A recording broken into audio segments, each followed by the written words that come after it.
Ang pag-iibigan ni na Michael Bublé at Luisana Lopilato ay puno ng inspirasyon, sakripisyo at pagmamahalan na nagpatatag sa kanilang pamilya sa kabila ng mga hamon ng buhay. Si Luisana Lorelei Lopilato de la Torre ay isang kilalang artista, modelo at mga awit mula sa Argentina. Ipinanganak noong Mayo 18, 1987 sa Buenos Aires. Lumaki siya sa isang pamilyang nagbibigay halaga sa respeto, pasensya, at pagsusumikap. Nagsimula ang karera ni Luisana sa murang edad. Sa edad na 6, nadiskubre siya ng isang talent scout at inalok ng pagkakataong lumabas sa isang patalastas. Mula noon, nagpatuloy ang kanyang pag-arte. At noong 1999, ginampanan niya ang papel ni Luisana Maza sa sikat na seryeng pambata na Chiquititas, na nagdala sa kanya ng kasikatan sa buong bansa. Noong 2002, naging bahagi siya ng youth-oriented series na Rebelde Way bilang Mia Colucci, na nagbigay daan upang maging miyembro siya ng pop-rock band na Airway. Kasama ng banda, naglabas sila ng ilang matagumpay na album at nagsagawa ng mga konsyerto sa iba't ibang bansa. Nagkakilala sina Michael at Luisana noong 2008 sa isang after-party ng konsyerto ni Michael sa Buenos Aires, Argentina. Ayon kay Michael, agad siyang nabighani kay Luisana. Ngunit sa panig ni Luisana, inakala niyang si Michael ay mayabang, kaya hindi agad niya ito sineryoso. Sa kabila nito, nagpursige si Michael na makuha ang loob ni Luisana. Hindi naging madali ang kanilang simula dahil may language barrier. Si Michael ay hindi marunong ng Espanyol, habang si Luisana naman ay limitado ang kaalaman sa Ingles. Sa halip na maging hadlang, ginamit nila ang teknolohiya at mga tagapagsalin upang magkaintindihan. Noong 2009, sa harap ng pamilya ni Luisana sa Argentina, nag-propose si Michael. Ang kanyang paghingi ng kamay kay Luisana ay isang patunay ng kanyang pagmamahal at respeto sa tradisyon ng pamilya nito. Sila'y ikinasal noong Marso 31, 2011 sa Argentina, na sinundan ng isang mas simpleng seremonya sa Canada para sa pamilya at mga kaibigan ni Michael. Sa mga panayam, madalas sabihin ni Michael na si Luisana ang kanyang soulmate at inspirasyon sa maraming bagay, kabilang na ang kanyang musika.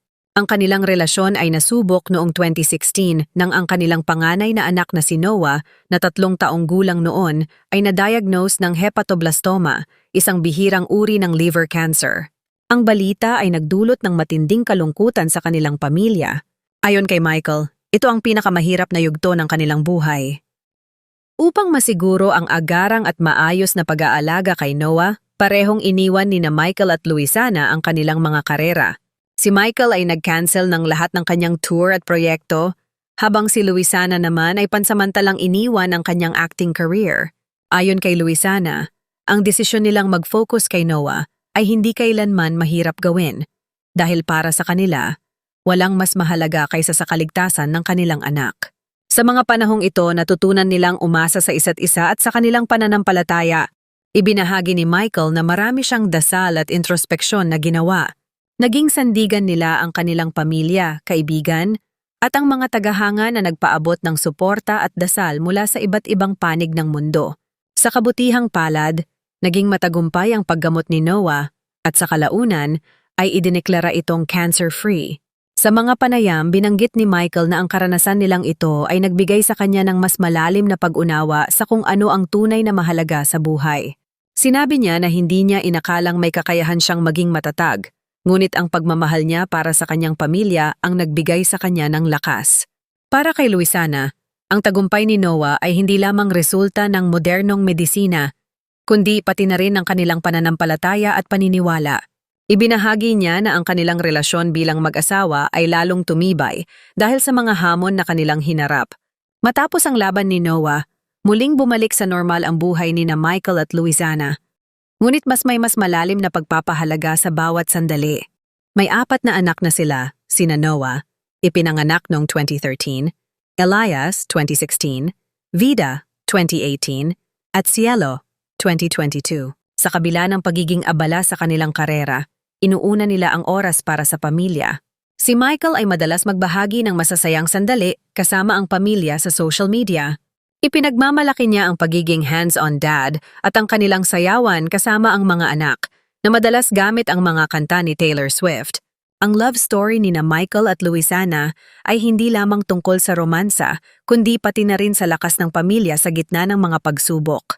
Ipinakita nilang ang tunay na pagmamahal ay nakabatay sa pagsasakripisyo, suporta, at pananampalataya. Ang kanilang laban para sa kalusugan ng kanilang anak ay patunay na ang pamilya ang pinakamahalagang yaman sa buhay.